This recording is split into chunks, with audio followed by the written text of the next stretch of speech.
1872, an American journalist faked his way into an asylum and proved that sanity is often just a matter of paperwork. Imagine being accused of a crime without due process or being declared insane without a proper diagnosis. This was the reality in 19th century America, where laws governing the mentally ill were often vague and open to abuse. Asylums sprouted up across the country, and the mentally ill were subjected to inhumane conditions, with some receiving brutal treatments like lobotomies and straitjackets. Societal norms reinforced these injustices, portraying mental illness as a personal failing rather than a legitimate medical condition.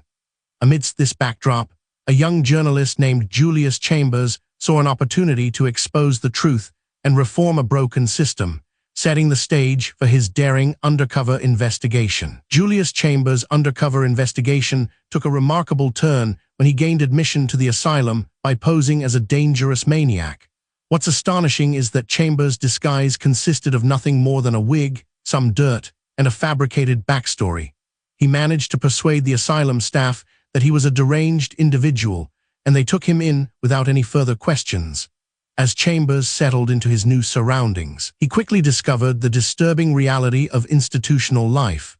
The asylum was severely overcrowded, with patients being locked away in cramped, unsanitary conditions. Chambers witnessed patients being subjected to inhumane treatments, including lobotomies and restraints, without any medical justification. He also learned that many of the patients were not mentally ill at all, but rather ordinary people who had been wrongly committed due to societal pressures and a lack of understanding about mental health. Chambers' findings were shocking, and they would go on to have a profound impact on the U.S. lunacy laws. But what's most remarkable is that Chambers' expose was not driven by a desire to expose wrongdoing, but rather to highlight the flaws in the system that allowed it to exist in the first place. One takeaway: the line between sanity and madness is often blurred by societal expectations and a lack of empathy. One of the most significant outcomes of Chambers' exposé was the reform of the U.S. lunacy laws, which previously allowed for arbitrary and often unjust commitments. At the time, a person could be committed to an asylum simply for being a nuisance or vagrant. In some states, the process was even more lenient, with commitments based solely on a physician's testimony or the testimony of a single family member. Chambers' investigation highlighted the flaws in this system, and his findings led to a massive overhaul of the laws governing commitment. Specifically, he worked with lawmakers to introduce stricter standards for commitment, including the requirement for multiple opinions from independent medical professionals before a person could be deemed unfit for society. As a direct result of Chambers' efforts, over 12 patients were released from asylums across the United States, and the country took its first steps towards a more compassionate and just approach to mental health.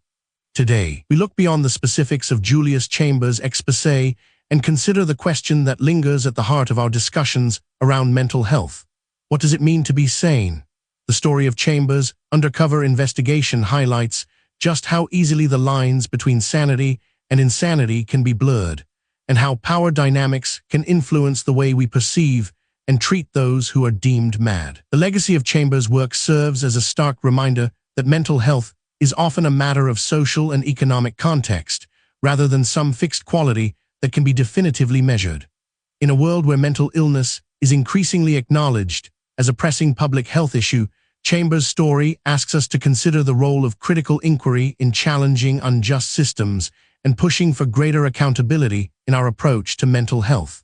Ultimately, Chambers' journey serves as a powerful testament to the importance of skepticism and scrutiny in the pursuit of truth, and the need for ongoing vigilance in protecting the rights and dignity of those who are most vulnerable.